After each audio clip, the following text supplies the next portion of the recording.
Oh, c'est pas grave.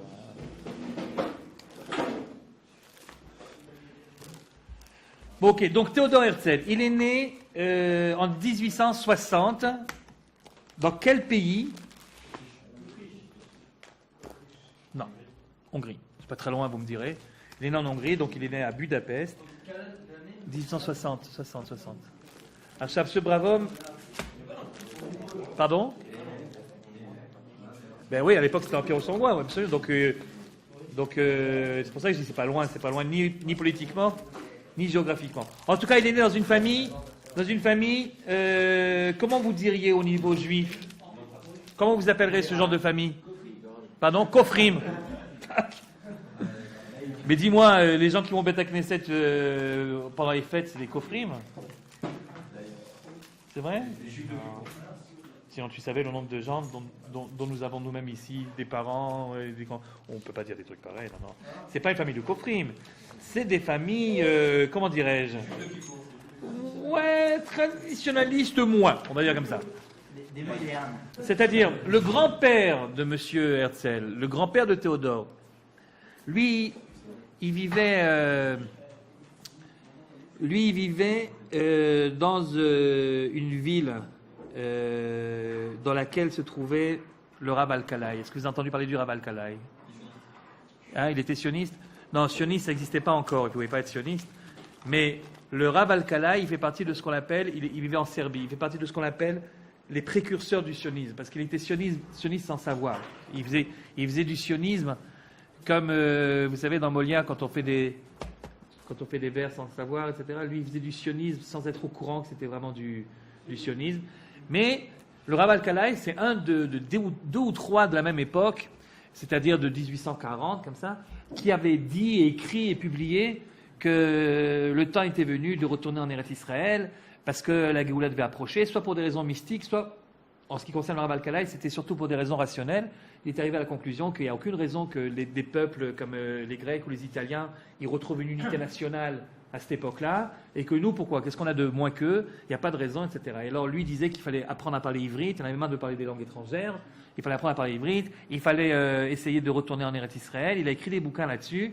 Celui qui était un copain, enfin, un contemporain qui disait exactement la même chose, mais pour le monde ashkénaze, parce que lui, le Rav Alkalai, en Serbie, c'était pour le monde séfarade surtout, mais l'ashkénaze qui disait la même chose de manière contemporaine, qui donc fait partie également de ce qu'on appelle les précurseurs de Sion, on les appelle comme ça, les précurseurs de Sion, c'est-à-dire les Mevasrei Hatzionut. Mevasrei Hatzionut, ceux qui sont venus avant l'heure. Le deuxième s'appelait le Rav, non pas le Nativ, le Rav, non, le Rav qui était contemporain au Rav Alkalai, il s'appelait le Rav Kalischer.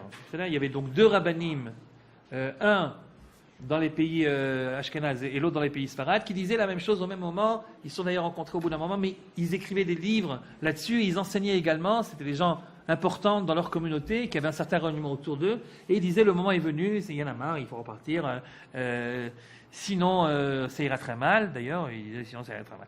Donc, et ce Rav Alkalai, pourquoi je vous en parle plus que du Rav Kalischer? Parce que ce Rav Alkalai, dans sa Serbie, à Sarajevo, eh bien, il avait un Beth Knesset. Et puis, voyez-vous que le shamash de ce Beth Knesset, c'était le grand-père de Théodore Herzl.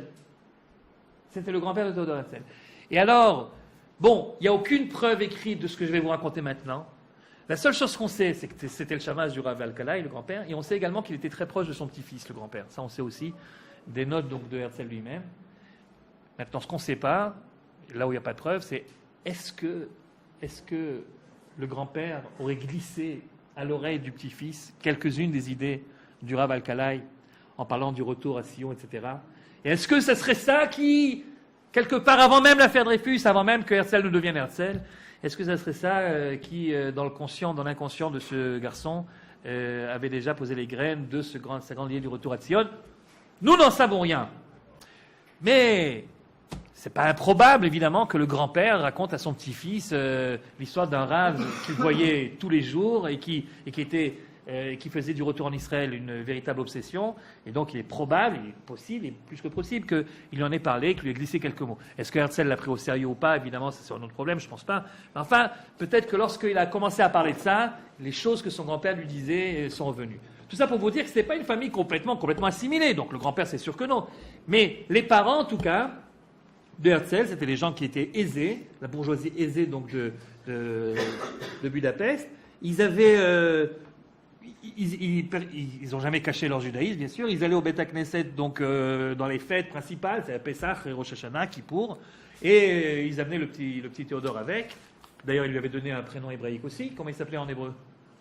Herzl. Comment il s'appelait en hébreu? Non, Herzl, c'est nom de famille. Il s'appelait Binyamin Zev. Binyamin Zev. Et donc, il allait évidemment avec ses parents au Beth Knesset. C'est le Beth Knesset central de Budapest. C'est là d'ailleurs qu'il a fait sa bar mitzvah. Oh, il avait 13 ans, il a fait sa bar mitzvah. Je vous raconte tout ça parce que c'est important de savoir qu'il n'était pas complètement assimilé. C'est-à-dire qu'après, il faut comprendre, comme c'est un personnage politiquement très évidemment controversé, comme vous pouvez imaginer, alors ceux qui ne l'aiment pas, pour toutes sortes de raisons, ont tendance, et ceux qui l'aiment aussi d'ailleurs, ont tendance à le redessiner un petit peu à l'image de ceux qu'ils auraient voulu qu'il soit, afin de mieux l'aimer ou de mieux le détester. Je ne sais pas si je me fais comprendre. C'est-à-dire qu'on a voulu peindre le personnage Herzl dans certaines couleurs, de telle sorte qu'il ressemble plutôt à un personnage auquel on aimerait s'identifier, ou alors, pour ses opposants, au contraire, un personnage que plus il est caricaturalisé, assimilé, et mieux on a de bonnes raisons de ne pas l'aimer. Mais la vérité, c'est la vérité est un petit peu différente. C'était pas évidemment un chassid de Popov, hein, il mettait pas les films tous les matins, et puis c'était pas quelqu'un qui avait une foi parfaite et qui disait les 13 articles de foi tous les jours. Non, mais dire qu'il était complètement déjudaïsé, c'est exagéré. C'est quelqu'un qui a appris sa paracha, et même il allait au Talmud Torah, ce qu'on appelle aujourd'hui en France un Talmud Torah, c'est-à-dire il avait des cours une fois par semaine d'instruction religieuse quand il était petit, et d'ailleurs on a retrouvé les carnets de notes, il était bien noté dans l'instruction religieuse, donc bon, il devait connaître des petits trucs. Voilà. Mais bon, comme tous les juifs de l'époque de cet endroit-là, c'est-à-dire de l'Europe centrale, dans ce milieu un petit peu aisé, comme ça, bourgeois, évidemment, ce qui comptait surtout, c'était les études. C'était les études. Ça n'a pas tellement changé, hein, les juifs, c'est comme ça, les études. Passe ton bac d'abord. Une fois que tu as passé ton bac, d'abord une licence. Une fois que tu as la licence, d'abord la maîtrise. Une fois que tu as la maîtrise, passe ton doctorat d'abord. Une fois que tu as le doctorat, d'abord le prix Nobel, après on parle. Et finalement, ce qui se passe, c'est que à cause de ça, les petits juifs, ils vivent pas, quoi. C'est une parenthèse que je vous fais ça. Ils vivent pas, ils sont là obsédés par les études parce que les parents et les papas, ils veulent absolument. C'est un truc qui reste chez nous ancré depuis très très longtemps. Il faut absolument réussir à faire les plus grandes études possibles, sinon on vaut rien. En tout cas, c'est comme ça que le papa et la maman d'Herzl avaient éduqué le petit Théodore. C'est la raison pour laquelle, dès l'âge de 18 ans,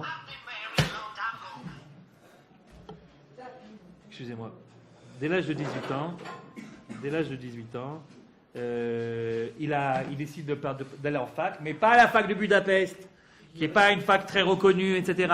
Pour notre petit Théodore, il va falloir qu'il aille dans une vraie grande fac reconnue de l'époque pour faire des études de droit, etc. Enfin, le vrai, vous comprenez, vous connaissez ces milieux, le vrai milieu juif, voilà, il faut que tu sois avocat, mon fils, à la rigueur docteur. Bon, lui, docteur, il y a autre question, bon alors avocat. Et donc, ils l'ont envoyé à Vienne, qui était évidemment la grande capitale de l'Europe centrale.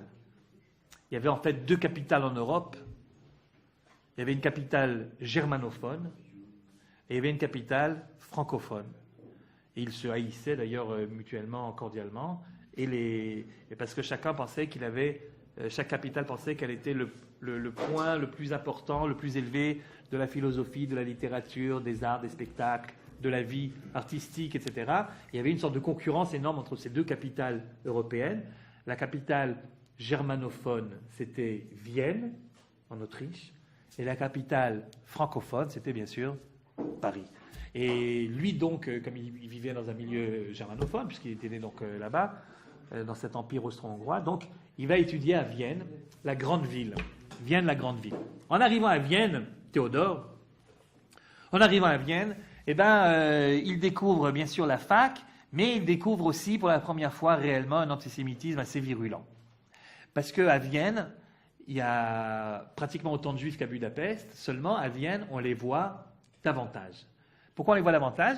Il y a un certain nombre de juifs viennois, en fait la majorité, qui sont comme les juifs de Budapest, c'est-à-dire comme ceux de la famille d'Herzl, des juifs assimilés ou traditionnalistes moins, vous voyez. Mais il y a également, ce qu'il n'y a pas à Budapest, il y a également des juifs chassidim, qui sont venus aussi attirés par la grande ville ou en fuyant des persécutions en Pologne ou ailleurs, et qui sont là avec leur habit traditionnel, tout de noir vêtu. Tu les vois dans la rue, tu vois bien que c'est un juif, quoi. Il n'y a pas à se tromper. Ils vivent dans un quartier un petit peu séparé. Il n'y a pas de ghetto officiellement à Vienne, bien sûr, comme toutes les grandes capitales européennes.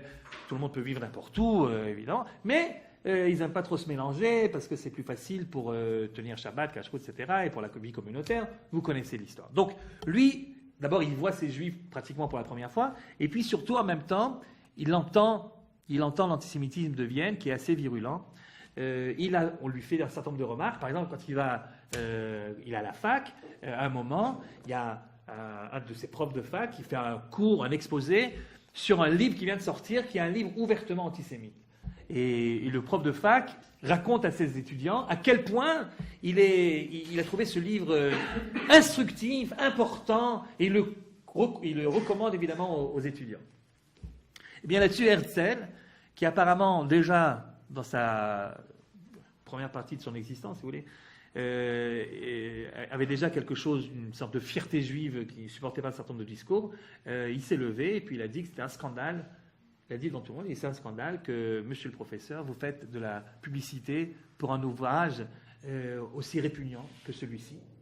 Là-dessus, évidemment, ses copains de fac ont commencé à discuter avec lui. Alors, il y en avait qui étaient pour, il y en avait qui étaient contre. Alors, imaginez la scène, donc c'est dans un amphithéâtre, et le prof qui avait avec son petit bouquin antisémite en main, et les gens qui se disputent avec Herzl, le chef de file de ceux qui pensent qu'on n'a pas le droit de faire l'apologie de l'antisémitisme dans une université, et les autres qui disent, mais enfin, la liberté de parler, etc. Et puis finalement, toi tu dis ça parce que tu es juif toi-même, mais en fait, il faut reconnaître que vous êtes vraiment partout et que vous avez beaucoup trop de pouvoir entre les mains, etc. etc.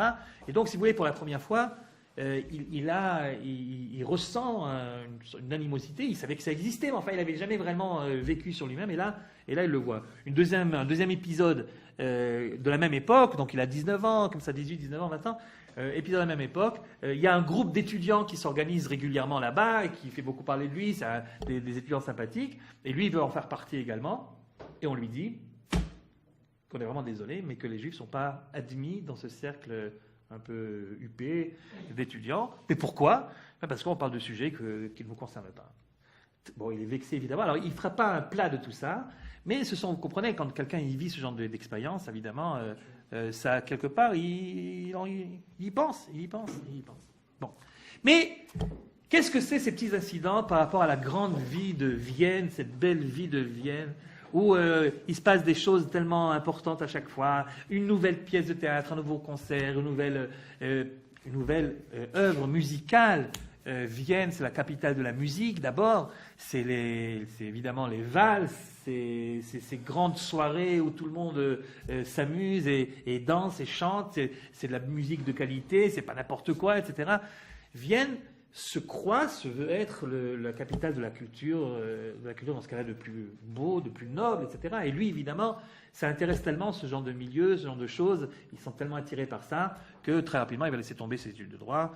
Et il dira à son père et à sa mère qui continuent à être à la fac, mais la vérité, il va pas en cours. Et lui, ce qui intéresse plutôt, c'est ces milieux surtout qu'il s'aperçoit qu'il a la plume facile et que quand il écrit, les gens lisent ses copains de classe, ses copains de fac. Et puis également, alors il se met à publier de temps en temps des trucs. Et il commence à faire parler de lui dans certains milieux, comme ça, journalistiques, critiques de théâtre, etc. Au point que vient quelque temps après, assez rapidement en fait, la consécration. On lui propose un poste de critique littéraire et de critique culturelle, c'est-à-dire de pièces de théâtre, etc. Donc il doit critiquer les nouvelles pièces qui sortent, vous voyez, et également les nouveaux bouquins qui sortent. Et on lui propose ce poste, pas dans n'importe quel journal, mais dans le journal le plus lu à Vienne par les milieux intellectuels, c'est-à-dire la Nouvelle Presse Libre. C'est comme ça que le journal s'appelle. Neue Freie Presse. Neue Freie Presse, la Nouvelle Presse Libre. Et donc, on demande à Herzl de bien vouloir accepter d'être le critique de ce journal. Alors évidemment, il est tellement content. Alors, et écoute, il doit avoir 21 ans. 21 ans, quelque chose comme ça. Et donc, il commence à travailler là-dedans. Et puis là, il dit à ses parents, il annonce à ses parents, en effet, officiellement, que la fac, bon, ça va. Il veut bien étudier, mais pas ce genre de choses. Il préfère de loin étudier tout ce qui est littérature, etc. Alors, les parents sont un petit peu découragés. Ils me disent, écoute, fais comme tu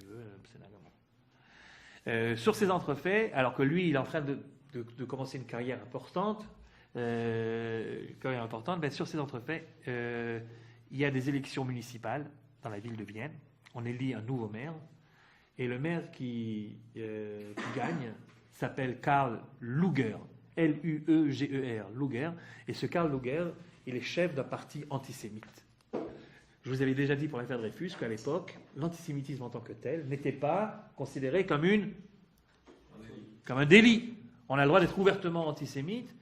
Au contraire, c'est une idéologie, comme n'importe quelle autre idéologie. Il y a des gens qui étaient déjà à l'époque socialistes, et il y a des gens qui étaient antisémites, et des gens qui étaient libéraux, ce que vous voulez. Et donc le type, il se présente sur une liste antisémite, mais comme c'est un type qui parle bien, qui a beaucoup de bagou, et qui dit ce qu'il pense, alors il est élu maire de la ville de Vienne. Alors évidemment, quand Karl Lueger est élu maire de Vienne, les Juifs de Vienne commencent à s'angoisser un petit peu. Alors il se rassure très vite en disant, il est beaucoup moins anti-juif que ce qu'il ne le dit. Il le dit pour avoir des voix, mais finalement, ce Lueger, d'abord c'est un très bon gestionnaire de la ville, et il fait du bon boulot, donc il n'y a pas de raison de lui en vouloir. Et puis, après tout, n'a-t-il pas gardé un juif ou un demi-juif à tel poste important de la municipalité, etc. Donc il est plus antisémite pour les autres que réellement. Voilà. C'est ce que les juifs se disent pour se calmer. Quand les juifs veulent se calmer, ils ont toujours des dizaines et dizaines de raisons valables ou moins valables de le faire. Donc lui, il se dit la même chose d'ailleurs, Herzl. Il a eu un moment de choc comme ça, ou d'inquiétude, comme la plupart des juifs, au moment de son élection. Mais après, comme les autres, il dit, bon, ça va, on ne va pas penser à tout ça. De toute façon, cet antisémitisme, c'est quelque chose qui est appelé à disparaître. Parce que le progrès de l'humanité, c'est de comprendre que les préjugés, c'est dépassé, et qu'on est tous égaux, et qu'il faut juger les gens d'après ce qu'ils sont, d'après leur qualité, et pas d'après où est-ce qu'ils viennent, et qui était leur père, et de quelle tribu ils surgissent. Et donc Herzl n'attache pas plus d'importance que ça à ce phénomène d'antisémitisme, bien que ça l'a marqué à plusieurs reprises, et bien qu'il sache qu'on n'est pas encore arrivé. Il y a encore beaucoup de boulot à faire pour pouvoir s'en sortir. Lorsque, à nouveau, il aura constaté chez des amis à lui que l'antisémitisme de Vienne est de plus en plus fort, alors il décidera de créer une pièce de théâtre. Bon, c'est un type qui avait déjà écrit plusieurs pièces de théâtre, donc certaines sont restées sur le papier et d'autres ont été jouées. Il faut dire que Herzl, comme il écrit facilement, alors il est de plus en plus connu aussi à Vienne. Donc quand il sort une nouvelle pièce, les gens quand même en parlent, la lisent, etc. Et la nouvelle pièce qu'il vient de créer s'appelle Le Nouveau Ghetto. Le Nouveau Ghetto. Alors on est déjà plus tard, hein, on est déjà 80, fin des années 80. Et il écrit Le Nouveau Ghetto. Pendant qu'il écrit ça, en Russie, c'est les gros pogroms de 1880, 81, etc. Et lui, il veut dire, donc le ghetto, tout le monde sait ce que c'est, on en parle dans les journaux parce qu'on sait que les ghettos en Russie viennent d'être pogromisés, donc les gens savent de quoi il s'agit. Et lui, quand il écrit Le Nouveau Ghetto, qu'est-ce qu'il veut dire par là? Il ne parle pas des ghettos russes, mais il parle des ghettos de Vienne. Et il dit, à l'époque, enfin je vous résume le truc, qu'à l'époque, les Juifs vivaient dans des ghettos physiques, c'est-à-dire ils étaient obligés de vivre dans certains quartiers de la ville, et puis c'était emmuré, voilà, les barrières, etc. Ça, évidemment, ça n'existe plus aujourd'hui en Europe, mais il existe un ghetto sans mur. Pour ça, on appelle ça le nouveau ghetto, un ghetto qui existe sans exister. Il n'est pas physique, mais il est dans l'air. Et évidemment, l'acteur principal, le rôle principal, c'est quelqu'un qui voudrait bien rentrer dans un certain nombre de cercles importants de la société viennoise et qui est refusé parce que juif. Évidemment, c'est une histoire qu'il a vécue lui personnellement déjà avec les étudiants, en étant étudiant. Donc c'est-à-dire, voilà, c'est un ghetto. Est-ce que vraiment on est sorti des ghettos? Est-ce que vraiment le juif peut dire aujourd'hui en Europe, on ne nous regarde plus en tant que juif et tout est ouvert À nous, à partir du moment où on fait nos preuves, qu'on est des gens bien, honnêtes et travailleurs, etc., et on peut donc arriver à n'importe quel poste. Est-ce que c'est vrai ou pas? Conclusion de Herzl, c'est faux. Le ghetto existe toujours, et donc il ne faut pas se bercer d'illusions. Il y a un problème, il faudra un jour le résoudre. Comment, je ne sais pas. Mais enfin, il ne faut pas se bercer d'illusions. Voilà ce que dit... Mais encore une fois, le problème du ghetto, le problème de l'antisémitisme, ou le problème du nouveau ghetto, ce n'est pas le sujet numéro 1 qui préoccupe Herzl. C'est un des sujets. En tant que critique, il écrit sur tout ce qui se passe, sur la politique, etc. Et évidemment, voilà, c'est le genre de juif, vous savez, les genres de juifs journalistes. Vous connaissez les juifs en France? Il y a beaucoup de juifs qui sont journalistes en France. Comment il s'appelle? Éric Zemmour, ouais, Jean-François Kahn, machin, les directeurs de Maria, de trucs, machin. Ardisson est juif? Ardisson est juif. Ah non, non, non, non, non. Ardisson est juif. Non, non, non, non, non. Je pense pas du tout. Il me semble... Arthur, ouais. C'est vrai. Bon, bref. En tout cas, les Juifs sont attirés par ce genre de métier. Allez savoir pourquoi. Et c'est pas tout à fait faux ce que disent les antisémites que dans ces métiers où on voit, où on est vu, où on est connu, dans ces métiers où on fait partie de ce qu'on appelle aujourd'hui people, et bien dans ces métiers-là, il y a pas mal de Juifs. Comment se fait-il? Allez savoir. Alors l'antisémitisme dit pourquoi est-ce que c'est comme ça? Parce que les Juifs aiment bien, ils sont un petit peu narcissiques, alors ils aiment bien faire parler d'eux, etc. Parce qu'ils sont supérieurs, etc. Donc ça, c'est l'explication antisémite. L'explication non antisémite, c'est de dire pendant des années et des siècles, on a tellement été mis à l'écart, on ne voulait plus nous voir, que maintenant on veut montrer qu'on est capable d'être vu, mais pas en tant que juif, en tant que n'importe quel bonhomme. Bon, bref, alors c'était comme ça aussi donc à l'époque. Donc Herzl est un de ces journalistes-là qui s'occupe de tout, vraiment de tout, rien ne lui est étranger, il s'intéresse à tout, et donc à l'antisémitisme aussi, mais pas plus que ça. Et alors, puis un jour, il est envoyé à Paris, dans l'autre capitale européenne, donc, pour couvrir pour son journal les différentes manifestations culturelles, théâtrales, etc., littéraires qui se trouvent, qui ont lieu à Paris. Alors, il est très doué pour les langues, le Herzl. Il en parle déjà plusieurs. Il va apprendre très rapidement le français. Il parlera très bien français, d'ailleurs. Quand il sera obligé de discuter avec des gens en français, il le fera sans aucun problème. Donc il apprend très vite la langue. Et il est ébloui par cette capitale, qui est la capitale rivale de Vienne. Il est ébloui par... bon, évidemment, ça n'a rien à voir, la culture de Vienne n'a rien à voir avec la culture de Paris, mais c'est tellement beau aussi, c'est tellement différent tout en étant la même chose. Alors il aime beaucoup ça, il aime beaucoup surtout cette liberté énorme qu'il voit à Paris, qu'il ne voyait pas à Vienne. Les gens n'ont pas de limites, ils ne sont pas liés par des conventions stupides, un petit peu lourdes comme ça. Il adore ça et il a l'impression que tout est possible, etc., etc. Donc il est pratiquement amoureux de Paris.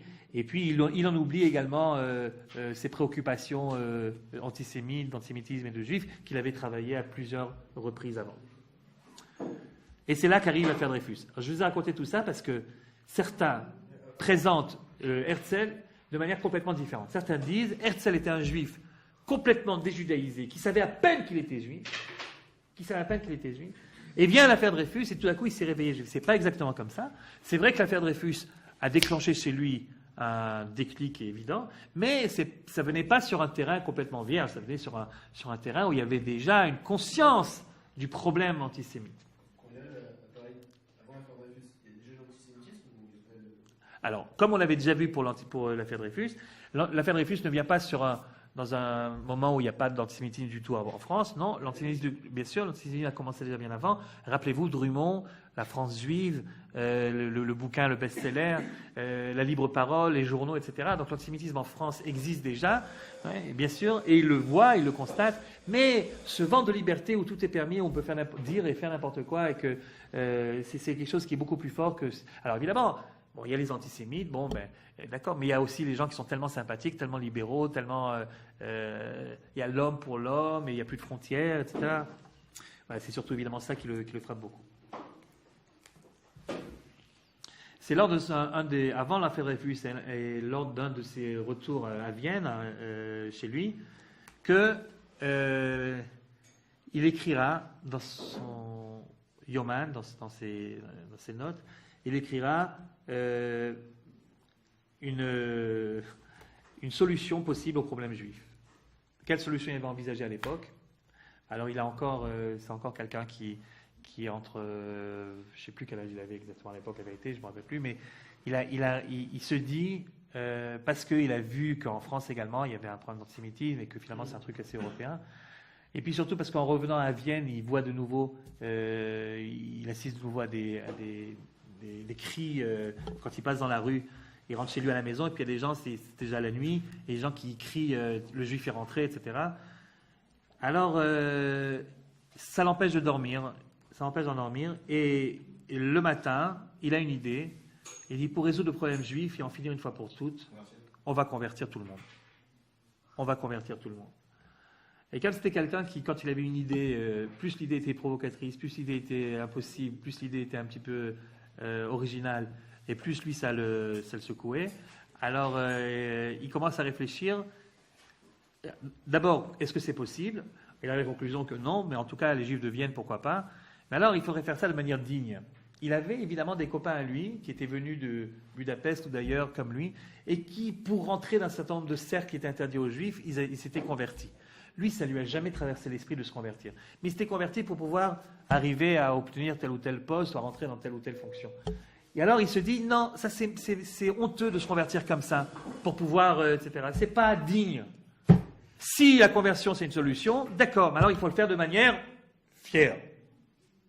Et alors, paradoxalement, très curieusement, il a une idée en tête. Il se dit, c'est là qu'on s'aperçoit que Herzl, quand il a une idée, il essaie tout de suite de voir dans quelle mesure ça peut s'appliquer. Il y a des gens qui sont des visionnaires, et qui n'ont absolument aucun sens du concret. Et puis, lui, non. Lui, quand il a une vision, quand il pense que c'est possible, tout de suite, il réfléchit comment est-ce que ça peut se faire dans la réalité. Et alors, il se dit, dans la réalité, voilà comment je vois les choses.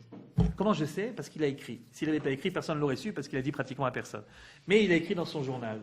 Et qu'est-ce qu'il écrit dans son journal? Il dit, voilà, je vois que la communauté juive de Vienne tout ensemble arrive, après avoir obtenu les accords des autorités chrétiennes, peut-être même du pape lui-même. On a proposé au pape de faire les choses de manière claire. Les Juifs de Vienne allaient se convertir au christianisme. Alors on arrive devant la grande cathédrale de Vienne, et là, les parents, moi par exemple, dit Herzl, les adultes, évidemment ne rentrent pas à l'église, parce qu'ils représentent malgré tout la tradition, etc. Donc on peut leur demander tout ça, de renoncer, de renier leur propre valeur, leur propre racine. Mais les enfants qui n'ont pas encore d'identité juive très prononcée, c'est ceux-là qu'il faut aller convertir. Alors les parents, ils sont censés amener les enfants jusqu'au parvis de la cathédrale, et ensuite les enfants rentrent dans la cathédrale, et là il y a un tékès, il y a une cérémonie de conversion catholique, de baptême, quoi. Et puis ils ressortent, les enfants, ils sont chrétiens, etc. Et Herzl dit, après tout, et si c'était ça la solution, puisque de toute façon, soyons clairs, dit Herzl, soyons clairs, de toute façon, les Juifs n'ont plus de Juifs grand-chose, à part quelques idées folkloriques dans le folklore qui reste. Après tout, pourquoi pas faire officialiser tout ça? Et Herzl ne sait pas, évidemment, au moment où il écrit ça sur son carnet, il ne sait pas à quel point ça va lui jouer, lui causer tort, bien sûr. Parce qu'après, quand il va devenir Herzl, donc bien du temps après, et que cette histoire-là ne sera plus qu'un épisode rapide qui a duré 24 heures dans sa tête et dans son esprit et sous sa plume, les gens, enfin ses opposants, il en aura beaucoup, vont se servir de ça pour attaquer Herzl, pour dire, tu vois, lui, c'était quelqu'un qui pensait même convertir le peuple juif, et donc, et que même certains vont aller jusqu'à dire, il n'a pas réussi à convertir les juifs comme il avait prévu quand il était jeune, alors il a décidé, il a fait une conspiration, on va les convertir, les juifs, intellectuellement ou culturellement, en tant que nation. On va leur donner un territoire, et puis ce territoire n'aura strictement rien de juif, et comme ça, du jour au lendemain, tout le monde sera converti, si ce n'est officiellement par le baptême chrétien, en tout cas par l'idéologie et l'assimilation. Ce qui, évidemment... alors, ce qui est aussi intéressant à voir dans cette petite parenthèse de cette idée de conversion, c'est que si Herzl n'avait pas écrit, personne ne l'aurait su, ce qui nous prouve qu'Herzl, en tout cas, dans ses journaux, était quelqu'un de très honnête. Quelqu'un de très honnête. il aurait très bien, parce qu'en plus, il n'était pas bête, évidemment, au niveau politique, il savait très bien qu'est-ce qui pourrait lui juger des torts ou pas après. Donc, il aurait pu, bon, il a écrit ce qu'il a écrit, ok, mais quand il est devenu Herzl, quand il est devenu le fondateur de Mouvement sioniste, et qui sait qu'il a attaqué de tous côtés, pour toutes sortes de raisons, différentes, des fois contradictoires les uns avec les autres, il vous se rend compte, évidemment, que ce qu'il a écrit là, c'est peut-être pas c'est pas l'idée la plus heureuse qu'il a eue dans sa vie. Il aurait très bien pu donc ne pas le publier. Quand il a publié son fameux journal intime, ouais, eh bien, il a refusé de l'enlever parce qu'il s'est dit, ou bien il écrit ça d'ailleurs au début dans la préface, il dit je vais écrire ce que je ressens maintenant de la manière la plus authentique possible. Si c'est pas authentique, ça n'a absolument aucun intérêt. Et donc, par honnêteté intellectuelle, il a gardé cette page et qui évidemment va lui jouer énormément de tours. Quand j'ai énormément de tours, c'est jusqu'à aujourd'hui, puisque vous savez que jusqu'à Mamash aujourd'hui, il y a des sortes de trucs qui circulent sur Internet avec des rabbinim, en particulier c'est l'opposition religieuse aujourd'hui. Donc des rabbinim qui décrient Herzl, et évidemment il y a des vidéos, même en français, qui sont sorties là-dessus. Je ne sais pas si vous avez déjà vu. Vous avez déjà vu des vidéos? Pardon?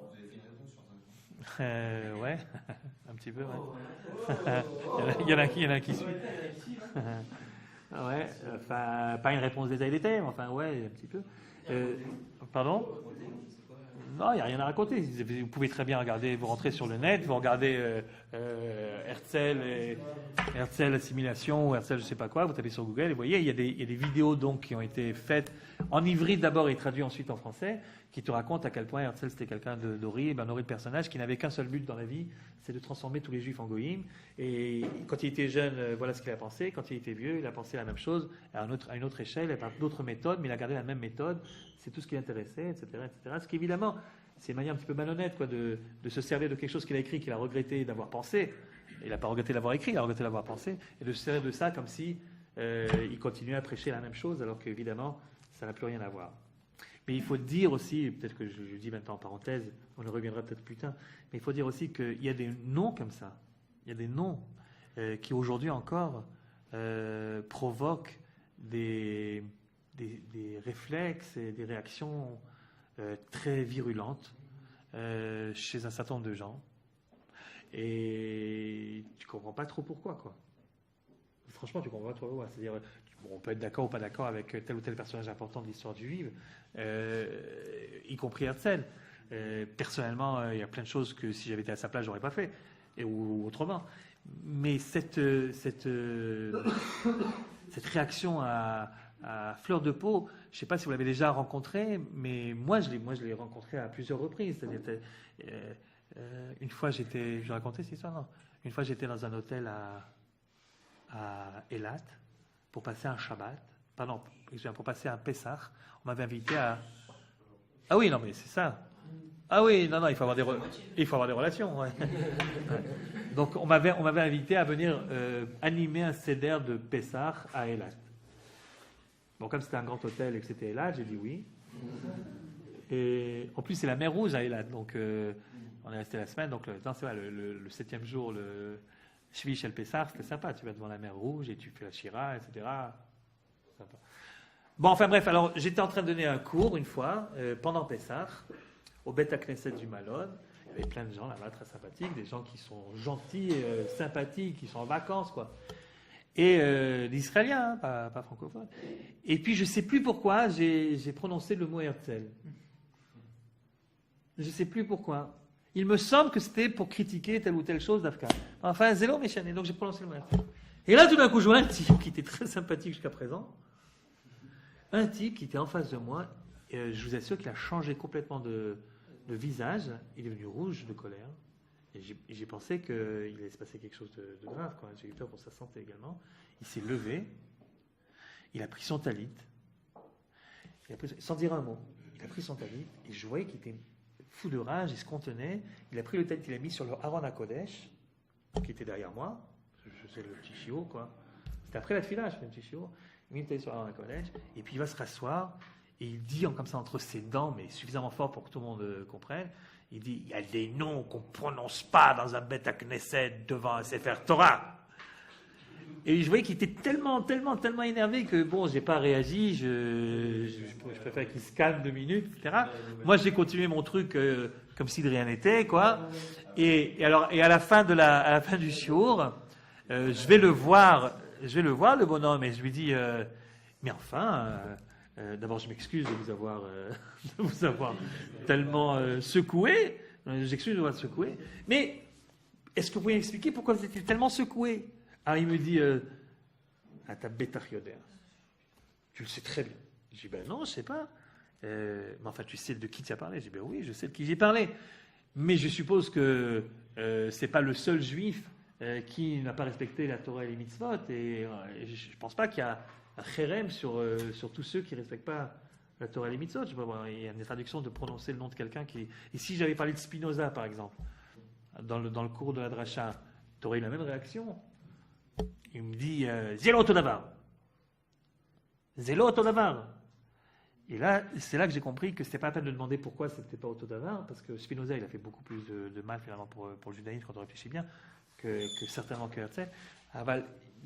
Ce que je veux dire, c'est qu'il y a ici une réaction à fleur de peau qui demande une explication, ça demande une recherche plus psycho, même psychiatre, enfin en tout cas psy quelque chose en tout cas. Non, c'est quelque chose. Je ne sais pas exactement d'où ça vient.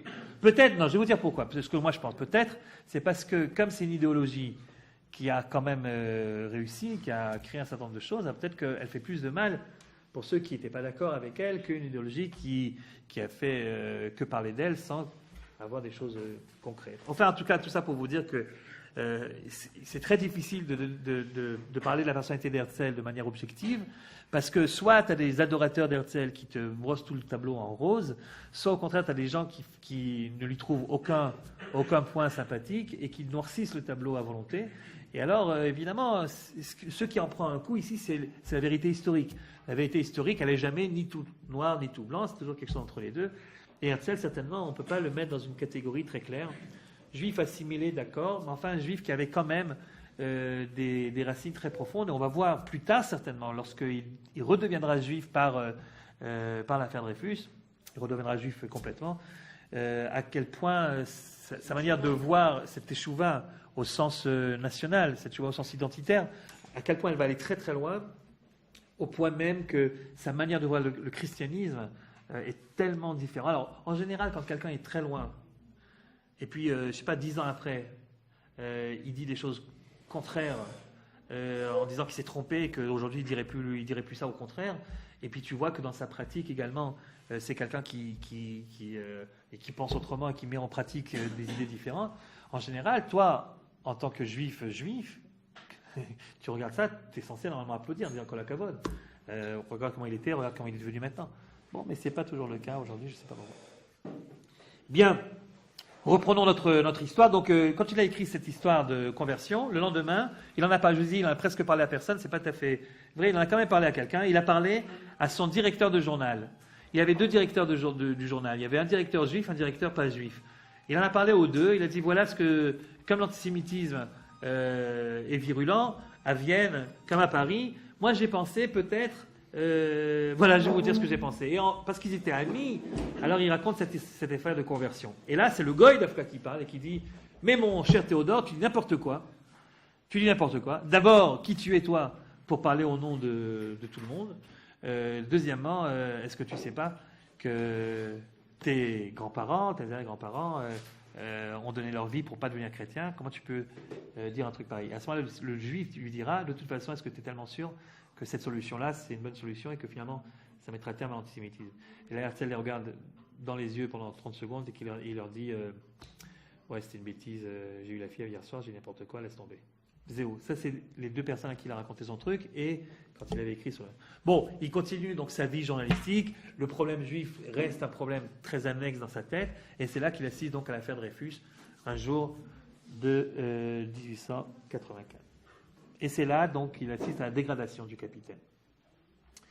Et comme il assistait donc en tant que journaliste, parce que les journalistes étaient donc autorisés à rentrer dans la cour de la caserne militaire, et donc il assistait à tout ça, et lorsqu'il a entendu la foule haineuse crier non pas mort aux traîtres, mais mort aux juifs, alors tout d'un coup, il y a eu un déclic, et c'est sans doute depuis ce moment-là que la vie de Herzl a complètement changé parce que sa manière de voir l'antisémitisme, c'était plus une petite question parmi d'autres, mais c'est devenu la question obsessionnelle.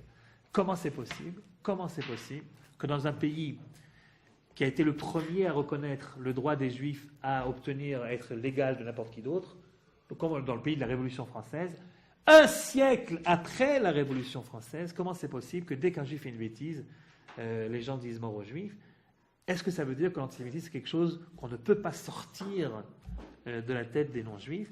Et il est arrivé à la conclusion qu'en effet, on ne peut pas le sortir. C'est-à-dire, s'il pensait jusqu'à présent qu'il y avait une possibilité de se défaire de ça, que c'était une sorte de relique du Moyen-Âge, et qu'au fur et à mesure que le monde progresserait, on oublierait ce racisme stupide, eh bien, tout d'un coup, il se dit non.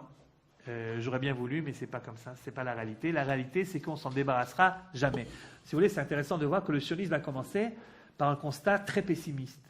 Le constat pessimiste est qu'il n'y a pas de solution à l'antisémitisme. Il n'y a pas de solution. On peut discuter, on peut rediscuter, on peut essayer d'amener des arguments, etc. Ça ne change strictement rien. Apparemment, c'est quelque chose qui provient du plus profond des tripes, et ce n'est pas quelque chose que tu peux enlever stam comme ça. Alors, il fait jamais l'erreur de généraliser tous les goïms en les traitant tous d'antisémites, non, mais il dit ceux qui le sont, eh bien ils le sont une fois pour toutes et on ne peut rien faire contre ça. Et s'ils deviennent trop nombreux ou trop puissants, ce qui arrive systématiquement, dit-il, lorsqu'il y a une crise dans les différents pays, une crise en général économique ou une crise politique, et que c'est tellement facile de trouver un bouc émissaire, quelqu'un qui porte la responsabilité, alors tout d'un coup, ils deviennent très nombreux, très puissants, et là, ça peut tourner très mal pour les Juifs, et donc, il n'y a pas de solution. La seule solution possible, c'est de quitter le milieu goï. Puisqu'on ne peut pas quitter l'antisémitisme des goïms, il faut que les Juifs sortent des milieux goï. Et c'est la raison pour laquelle, dans la fièvre de cette affaire Dreyfus, en quelques heures, il écrit, il rédige sur des papiers, ça lui prend plusieurs nuits, plusieurs jours, il rédige sur des papiers ce qui va devenir quelques temps après, pas longtemps après, quelques mois après, le livre qu'on va appeler le livre fondateur du mouvement sioniste, et qui s'appelle Judenstaat, en effet, c'est en français l'État des Juifs. L'État des Juifs. Judenstaat, qu'on traduit quelquefois par l'État juif. Vous pouvez le trouver en français sous le titre l'État juif. Ce n'est pas la traduction la plus précise, la plus exacte, mais enfin, c'est l'idée en tout cas. L'État des Juifs, un État pour les Juifs. Judenstaat. Il écrit en allemand, puisque c'est sa langue maternelle. Hein, il écrit l'État des Juifs. Alors, je vous conseille de retrouver ce bouquin que vous pouvez trouver un peu partout, parce que c'est important de le lire une fois, de voir qu'est-ce que ce bonhomme, qui avait de Juifs donc ce que les Juifs assimilés, mais malgré tout avec un certain folklore traditionnel ont, quelle idée il avait de cet État. Et comme ça reste quelqu'un qui, une fois qu'il a une idée, même si ça semble utopique, il essaie de trouver comment est-ce qu'on peut la mettre en pratique, alors ce livre est intéressant à cause de ça. Parce qu'il aurait pu faire un livre uniquement théorique, c'est-à-dire sur la nécessité d'avoir un État et d'expliquer pourquoi c'est nécessaire d'avoir un État et pourquoi on ne peut plus se permettre de disperser parmi les différents États. Il aurait pu se contenter de ça, ça aurait déjà été très bien. Mais non, il imagine l'État. Il imagine l'État. Comment est-ce qu'il va pouvoir se mettre sur pied? Grâce à quoi? Quels sont les moyens pour le faire? Et puis, quelle tête il aura cet État également? Là, il le dit un peu moins, mais il dit quand même un certain nombre de choses intéressantes dans son bouquin sur comment, à quoi ça ressemblera ce fameux État juif. C'est énorme. Bon, mais il est journaliste avec ça, c'est-à-dire il doit continuer à faire son boulot, hein, il veut pas. Mais c'est de plus en plus compliqué pour lui parce que à partir du moment où il se sent obsédé par ça, ça va l'obséder de plus en plus. Donc c'est une sorte de cercle vicieux, c'est-à-dire plus il y pense, plus il écrit, et plus il pense qu'à ça, et il écrit que ça, etc. Alors évidemment, il continue à envoyer ses papiers parce que c'est une question de Parnassa. Mais ça n'intéresse plus tellement, quoi. Ça n'intéresse plus tellement. Et puis, il se demande dans quelle mesure ce qu'il dit, ça peut rencontrer des oreilles intéressées, dans quelle mesure, comment est-ce que ça va être accueilli. Il n'en a absolument aucune idée, Il écrit, comme il le dira plus tard, j'écris parce que j'ai ressenti un besoin impérieux d'écrire, je savais que je ne pouvais pas lutter contre ça. Vous savez, des fois, ça arrive quand vous avez des écrivains comme ça, ou des gens Alors, ils te disent, mais pourquoi vous avez écrit ça? Je ne pouvais pas m'empêcher, c'était plus fort que moi, etc. Des fois, c'est ça, mais il pense pas. Mais des fois, c'est vrai. Et lui, en tout cas, il dit, j'ai pas pu, même si j'aurais voulu arrêter, je pouvais pas. Je suis senti poussé par une force. Et il faut que tu écrives, c'est important, il faut que ça sorte. Il faut que ça sorte. Alors, au fur et à mesure que ça sortit, c'est devenu plus clair dans sa tête également. Ouais. J'avais assisté à un débat aussi sur Internet. Et les opposants à RZ, justement, ils reprochaient ce qu'il envisageait de faire de l'État d'Israël. C'est ça qu'il veut reprocher surtout. C'est pas l'idée de l'État, mais c'est quoi faire de l'État. Il y a plusieurs sortes d'opposition à RZ. Il y a eu plusieurs sortes d'opposition, on va le voir. Il y a l'opposition au principe même de l'État, qui venait de milieux à la fois assimilés, à la fois de milieux religieux. Et il y avait l'opposition de ceux qui disaient, bon d'accord, l'idée d'un État, c'est pas si bête que ça, pourquoi pas, mais pas celui que tu proposes toi. Et la vérité, dans l'État juif, il ne dit pas grand-chose. Il dit un certain nombre de choses, il ne dit pas grand-chose sur à quoi ressemblerait l'État. Par contre, il écrira bien plus tard, une fois que le mouvement sera déjà connu, il écrira plus tard un roman qui s'appelle... Non? Comment s'appelle le roman d'Herzl? Le seul roman qu'il a jamais écrit, il s'appelle Alt-Neuland. Alt, ça veut dire vieux, Neu, ça veut dire neuf, Land, ça veut dire pays. Et ça a été traduit en français, ça s'appelle... comment ça s'appelle? Vieux pays, pays nouveau, quelque chose comme ça. Enfin, une traduction un peu lourde. Pays nouveau, mais c'est pays vieux. En ivrite, ils ont trouvé une façon très élégante de traduire ce... Alors, en allemand, vous savez, il y a les mots sont très très longs parce que tu peux mettre les adjectifs, les trucs, les machins, et ça fait... Alors, Alt-Neuland, c'est un seul mot, c'est-à-dire terre nouvelle. Ben voilà, c'est comme ça que c'est écrit en français. Terre nouvelle, terre ancienne. Alors, en ivrite, ils cherchaient une jolie traduction élégante et pas faire toute une phrase énorme. Alors, ils ont trouvé que le côté nouveau, renouveau, etc., ça allait bien avec le printemps. Et puis, ils ont trouvé que le côté ancien, ça allait bien avec les ruines, les sites de trucs archéologiques, etc. Et alors, ils ont appelé ça Tel, ça veut dire ancien, enfin ruine, et Aviv, c'est le printemps, ils ont appelé ça Tel Aviv. Alors, souvent, le livre d'Herzl, Alt-Neuland, est traduit par Tel Aviv. Et en tout cas, ceux qui ont appelé Tel Aviv, ils ne pensaient pas à Herzl parce qu'Herzl n'avait pas encore écrit son bouquin, mais ceux qui ont traduit le bouquin par Tel Aviv, c'est aussi une sorte d'hommage à la première ville hébraïque qui a été donc construite ici en Eretz Israël. Tel Aviv, la première ville. Il y a eu des kibbutzim qui ont été créés, mais la première ville, c'était Tel Aviv. Ouais. Ville juive, ville entièrement juive, parce qu'il y avait beaucoup de villes qui existaient déjà, qui étaient arabes et qui sont devenues mixtes, comme Haïfa, Yerushalayim, Yafo, etc. Mais Tel Aviv, c'était un truc uniquement juif. Ouais. Voilà, donc...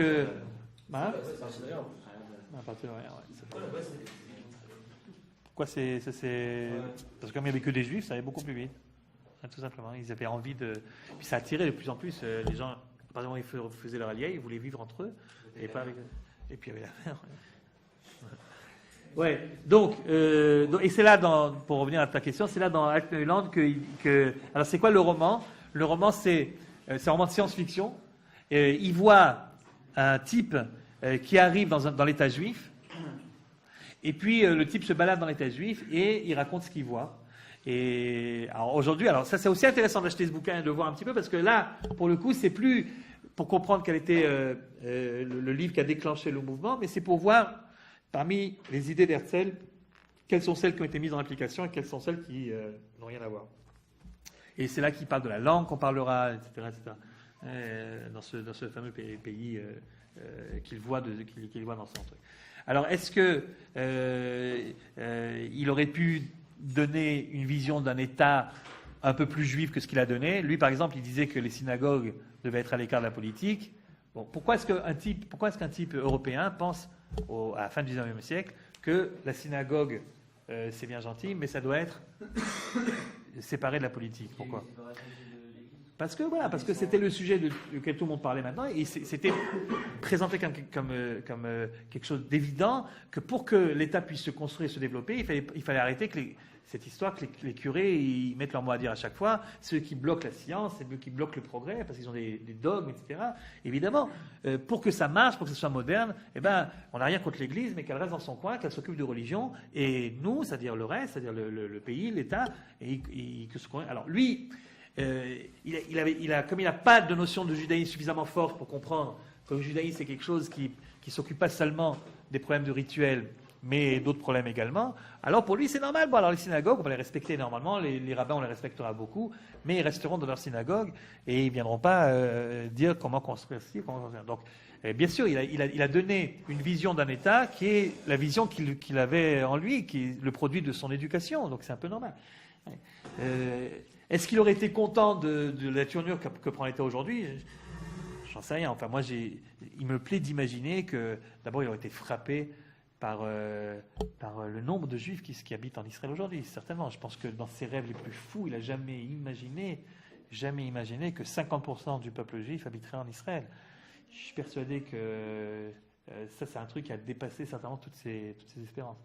Lui, il pensait au départ, je vous dis, il pensait faire un État. Donc, vous comprenez, c'est venu par un constat pessimiste de la situation et surtout de l'antisémitisme. Pour lui, c'était une manière de régler l'antisémitisme. Donc, c'était un État qui était censé être un État refuge pour tous pour tous les Juifs qui en avaient marre de vivre au milieu des nations, sachant qu'il y avait un certain nombre de choses qui leur seront à jamais interdites. Et donc, soit c'est les Juifs de l'Est qui devaient fuir les pogroms, soit c'est les Juifs des pays arabes qui devaient fuir la même chose, soit c'est quelques Juifs d'Europe qui, comme lui, comprennent qu'il y a ici un problème de fond, il y a des ghettos qui sont des nouveaux ghettos. Mais pour la majorité des autres Juifs, non, écoute, si tu te sens bien là où tu es, laisse tomber, quoi. C'était pas le genre Chaliard de la Sornaute qui veut absolument que tout le monde parte. Non, lui, celui qui a besoin, d'accord, celui qui n'a pas besoin, laisse tomber. Donc, de voir que c'est un Juif sur deux aujourd'hui qui a choisi volontairement, finalement, de venir habiter en Israël, certainement que ça aurait été pour lui une grande révélation. Mais en tout cas, comment est-ce que les choses ensuite vont s'enchaîner à partir du moment où il a rédigé ce fameux brûlot, ce pamphlet, enfin cet état des Juifs?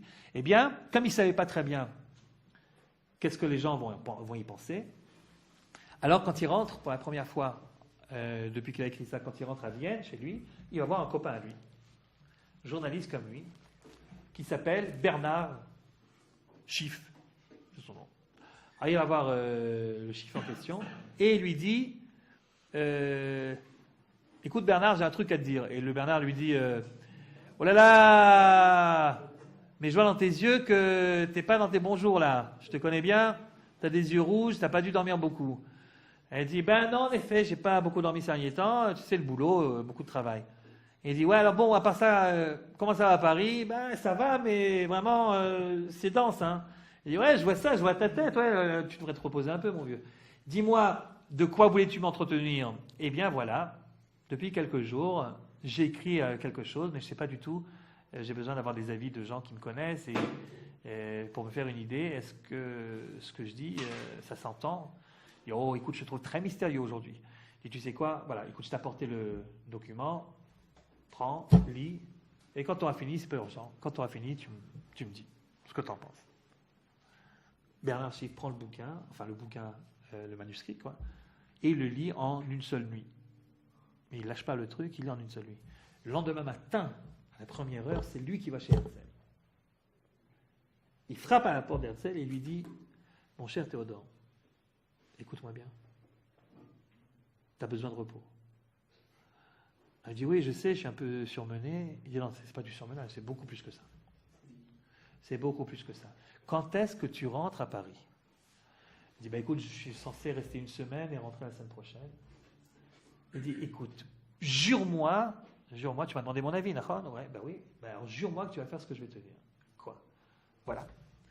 Il prend un papier, il écrit un nom et une adresse. Max Nordau, virgule, psychiatre. Et il lui dit ça, c'est un copain. Il habite Paris. Et j'ai entièrement confiance en lui. C'est un grand psychiatre. Et Herzl le regarde et dit « Tu penses que je suis fou ?» Et l'autre lui dit « Pas encore tout à fait, mais si tu fais rien, ça peut être très grave. Tu m'as juré que tu irais le voir. Et Herzl lui dit, bon, écoute, ok, j'irai le voir, très bien, je te remercie, mais il ne faut pas t'inquiéter comme ça. Je suis très inquiet. Théodore, je suis vraiment très inquiet. Très inquiet pour toi. Et si ça continue, il va falloir que tu prennes plusieurs mois de repos. Je suis vraiment inquiet, ça peut être très grave. Alors, le Herzl en question, qui a confiance en son copain, qui est un juif, ils sont tous juifs dans l'histoire, il y a Max Nordau aussi, en fait. Alors, il dit, bon, écoute, je te promets qu'en allant à Paris, j'irai. Mais juste avant, dans la même semaine, avant d'aller à Paris, il fait d'abord une autre visite. Il rend visite au grand rabbin de Vienne, qu'il n'a jamais vu de sa vie. Quand il était à la bar mitzvah, c'était encore à Budapest. Donc la synagogue, depuis qu'il est parti à Vienne, il n'a jamais mis les pieds. Mais, pardon ? Ah ben, il prend rendez-vous avec le grand rabbin. Le grand rabbin lui dit, écoutez, de toute façon, Herzl, les gens le connaissaient à Vienne. Alors, mettez-vous à la place du grand rabbin. Ouais. Il y a le Théodore Herzl de la Neue Freie Presse là, qui veut vous rencontrer. Ben oui, mais qui vient demain, il n'y a pas de problème. Il va savoir qu'est-ce qu'il veut nous dire, le journaliste bien connu. Et donc, il arrive le lendemain et il dit au rabbin, écoutez, voilà, j'ai écrit quelque chose qui a trait au judaïsme. Comme vous êtes spécialiste du judaïsme, je voulais vous demander, qu'est-ce que vous en pensez ? Est-ce que vous êtes capable, est-ce que vous pouvez me rendre le service de lire ce que j'ai écrit et de me dire ce que vous en pensez ? C'est pas urgent, hein, je vais repartir la semaine prochaine, mais je reviendrai certainement dans quelques mois. Il dit, vous pouvez me laisser le document ? Il dit, voilà, j'en ai fait quelques copies. Voilà, je vous le laisse. Le lendemain matin, à la première heure, le rabbin en question fait demander que Herzl vienne le voir tout de suite. Herzl arrive, et évidemment, le rabbin, d'abord, lui dit qu'il n'a pas lâché le livre de la nuit, il l'a lu entièrement. Et alors, Herzl s'attend à ce qu'il lui dise à peu près la même chose que l'autre, en lui disant, vous aussi, vous trouvez que je suis fou ? Alors, il le regarde et lui dit, non, je ne pense pas. Je ne pense pas que vous êtes fou, je pense que vous dites des choses sensées, et je pense que si vous allez à Paris, vous irez de ma part voir le grand rabbin de France, qui a certainement des choses plus intelligentes que moi à dire sur le sujet. Et alors, tout d'un coup, il comprend, Herzl, que c'est pas si dingue que ça. Ça semble en effet intéressant, puisque le bonhomme, il n'a pas lâché le bouquin quand même toute la nuit. Mais il y a quelque chose d'intéressant à dire là-dessus. Bon, c'est plus mystérieux qu'autre chose, il ne sait pas trop qu'est-ce que le rabbin là-bas il va dire. Il s'appelle Zadok Khan, le rabbin, c'est le rabbin de l'affaire Dreyfus, hein, c'est le rabbin qui est le grand rabbin de France. Et alors, il part donc la semaine d'après à Paris, avec dans sa poche 2 adresses, Max Nordau, psychiatre, et Zadok Khan, rabbin. Il dit, je vais aller voir les deux. Je vais aller voir les deux. Mais il décide d'aller d'abord voir le psychiatre. Il décide d'aller voir Max Nordau. Donc, à peine il arrive à Paris, 2 jours après, il va frapper à la porte de M. Nordau, qui est un homme sympathique, psychiatre réputé à Paris. Mais lui, il le connaissait, il n'a jamais entendu parler. Par contre, il s'avère que Nordau, il lit de temps en temps les trucs. Enfin, en tout cas, il a entendu parler de ce Herzl. Alors, il lui dit, écoutez, on a un ami commun, Schiff de Vienne. Ah, comment va-t-il, ce Bernard ? Très bien, écoutez, c'est lui qui m'envoie vers vous. Ah bon, c'est pour vous ? Plus ou moins. Écoutez, voilà, au lieu de faire des grandes phrases, votre temps est précieux, je le sais, je vous donne ce que j'ai écrit récemment. Et je veux que vous soyez très clair avec moi, très franc. Vous allez me dire ce que vous en pensez. Prenez le temps, lisez, réfléchissez, dites-moi ce que vous en pensez. Il dit, bon, c'est tout ce que vous avez à me demander ? Il dit, c'est tout, j'ai rien d'autre. Eh bien, écoutez, je vous souhaite beaucoup de réussite dans ce que vous entreprenez. Je suis persuadé que vous ferez une grande carrière de journaliste. Mais écoutez, j'espère aussi, je vous remercie de votre accueil, au revoir. Le lendemain matin, à la première heure, Max Nordau fait appeler Herzl dans son cabinet. Il arrive et il lui dit déjà, ne me dites pas que vous aussi, vous l'avez lu en une soirée. J'ai passé la nuit. Et alors, qu'est-ce que vous avez à dire ? Et Max Nordau lui prend la main chaleureusement avec ses 2 mains et lui dit, Monsieur Herzl, j'irai où vous irez, jusqu'au bout si vous voulez. Je suis votre premier adhérent. Et en effet, mais alors de manière très paradoxale et très curieuse, ce Max Nordau, qui était un type alors complètement à côté de tout ce qui est communautaire, juif, etc., en lisant ce bouquin d'Herzl, il a été complètement retourné. Ça lui a ouvert les yeux sur un certain nombre de choses qu'il connaissait sans vouloir reconnaître, comme ça le dira plus tard. Je savais mais je ne voulais pas me l'avouer à moi-même. Et voilà quelqu'un qui me dit les choses de manière claire, construite, logique, rationnelle. Qu'est-ce que j'ai à dire là-dessus? Il a raison. Je vivais dans un monde d'illusions. Alors, vous savez, pour un psychiatre, faire la différence entre le monde de la réalité et le monde d'illusion, c'est un peu sa spécialité. Donc, je vivais dans un monde qui n'était pas la réalité. Je pense que vous avez raison. Et c'est vrai que Max Nordau va devenir un grand partisan donc, de Herzl. Il va le soutenir dans toutes ses luttes jusqu'à la fin de sa vie. Il va devenir tellement proche de Herzl qu'au moment où Herzl mourra, le congrès sioniste, qui est donc l'instance, que le mouvement que Herzl va créer, l'instance du mouvement, eh bien, ils vont proposer à Max Nordau de prendre la place, la succession de Theodor Herzl, qui était devenu le président du mouvement sioniste. Et là-dessus, Max Nordau dira « Je ne peux pas être président du mouvement sioniste. Pourquoi ? Parce que je ne suis pas assez juif pour ça. » Comme ça, je ne suis pas assez juif pour ça. Il voulait dire par là, pour être président du mouvement sioniste, il faut un juif qui ait plus de connaissances juives que ce que moi j'ai. En moi, il y a toute une frange de la population juive qui ne pourra pas se reconnaître. Et donc je refuse. Donc il a refusé d'être le successeur d'Herzl, mais il a continué à suivre le mouvement jusqu'à sa mort. Vous avez des rechovots, des rues Max Nordau un peu partout dans le pays. Il fait partie donc, de ces premiers qui ont vraiment adhéré à lui. Il dira dans son journal, Max Nordau fut ma première conquête. Je pense qu'il ira avec moi jusqu'au bout, dans le feu s'il le faut. Ouais. Jabotinsky, il intervient. Pas encore pas encore du tout. Il ne vient pas dans l'histoire d'Herzl du tout. Non, il y a encore beaucoup de temps. C'est un homme du XXe siècle, Jabot, tandis que lui, Herzl, il va bientôt mourir, mais il ne le sait pas.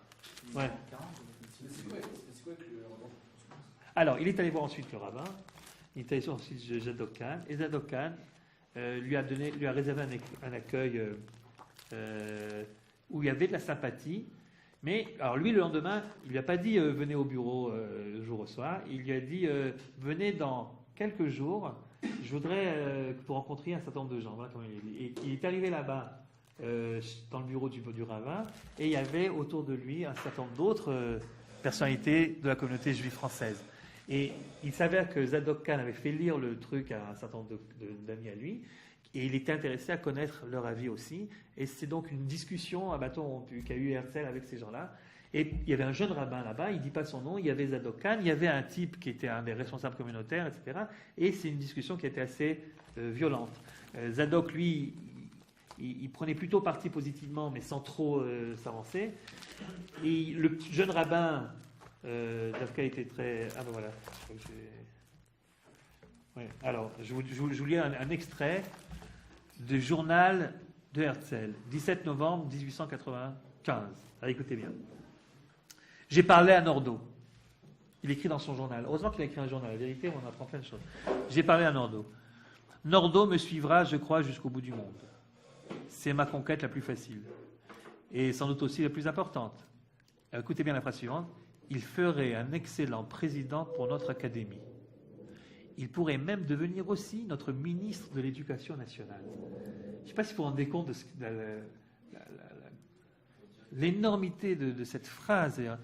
Il existe, au moment où il dit cette phrase, en 1895, il existe rien, si ce n'est un livre qui n'est même pas encore publié, et un type dont la moitié des gens qui ont lu le livre le prennent pour un fou. Et il voit un type, Max Nordau, et il dit, celui-là, il ferait un bon ministre de l'Éducation nationale. Quand il dit ça, c'est pas une blague qu'il raconte à un copain pour le faire sourire. Il écrit ça dans son carnet. Alors, bien sûr, il est un petit peu ironique aussi. Il sait bien. C'est un peu de l'autodérision, quoi. Il sait bien que c'est un petit peu ironique. Mais enfin, il écrit parce qu'il le pense vraiment. C'est-à-dire, pour lui, ça fait aucun doute que c'est faisable, c'est réalisable. Sinon, il n'aurait pas écrit. C'est réalisable. Tout de suite, je vais vous dire quels sont les moyens qu'il pensait mettre en œuvre pour réaliser son idée. Et regardez la suite. Alors, il dit que Nordau m'introduira auprès d'Israël Zangwill, qui est écrivain et membre du Maccabi Club à Londres. Alors, Israël Zangwill, voilà une autre personnalité du sionisme que Herzl ne connaît pas encore, qui sera présenté à Herzl par Nordau. Nordau connaît un type qui est un des responsables communautaires à Londres. Il s'appelle Israël Zangwill. Israël Zangwill, c'est un écrivain connu qui est venu de sa Pologne natale, hein, et est arrivé dans le quartier juif de Londres. Alors, vous savez, dans les grandes villes d'Europe, il y avait un quartier juif, pas un ghetto obligatoire, bien sûr, mais un quartier juif où les juifs polonais se retrouvaient, ils parlaient yiddish. À Paris, c'était dans quel quartier? Ouais, le Marais, la rue des Rosiers. La rue des Rosiers. Donc là-bas vivaient donc, les Juifs. Et ils s'occupaient de quoi? Ils vendaient évidemment des vêtements, des tissus, etc. Un jour, il faudra bien que quelqu'un fasse une étude sur l'histoire d'amour entre le tissu et les Juifs. Mais donc, ils vendaient donc des tissus là-bas. Et bien la même chose à Londres. Il y a un quartier qui existe toujours à Londres où les Juifs d'Europe de l'Est arrivaient là-bas. Ils parlaient yiddish entre eux et ils faisaient la confection, ils vendaient des tissus. Alors lui, Zangwill, comme c'est un écrivain particulièrement doué, il écrivait avec beaucoup d'humour la vie de ces Juifs de Londres qu'il connaissait bien. Et quand il va avoir Herzl en face de lui aussi, ça va être pendant très longtemps. À un moment, il y aura un problème, mais pendant très longtemps, on va y revenir.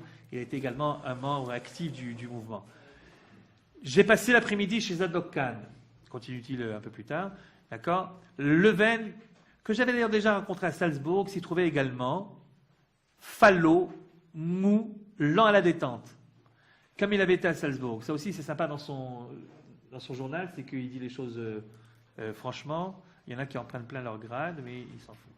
J'ai reconnu à ses objections que ni là-bas ni ici, il n'avait rien compris à mon projet. Plus tard, vers quelques autres juifs, il me semble que Zadok les avait invités à se joindre à nous. Durenberg, Feinberg, et puis un autre rabbin, qui est le gendre de Zadok. Au cours de la conversation, j'ai dû répéter toute la gamme de mes arguments et aucun thème nouveau dans la discussion. Visiblement, alors écoutez cette phrase qui malheureusement est encore valable aujourd'hui. Visiblement, on ne peut pas gagner à l'heure actuelle les juifs français à ma cause. Visiblement, on ne peut pas gagner à l'heure actuelle les juifs français à ma cause. Ils ont encore la vie trop belle. Ils ont encore la vie trop belle. À l'encontre de Leven, j'ai été très catégorique, mais j'ai l'impression, dit-il, de m'exprimer d'une manière très malheureuse, puisque vous ne comprenez pas des choses que je viens de vous expliquer pour la deuxième fois. Alors Leven me dit qu'il est français, et il met l'accent sur sa nationalité française. Et moi, je lui dis, comment ça, vous êtes français? Est-ce que vous et moi, nous n'appartenons pas à la même nation?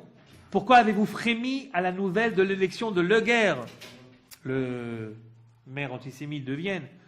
Alors que c'est une histoire viennoise, pourquoi est-ce que ça vous a touché? Pourquoi ai-je souffert quand le capitaine Dreyfus a été accusé de trahison en France?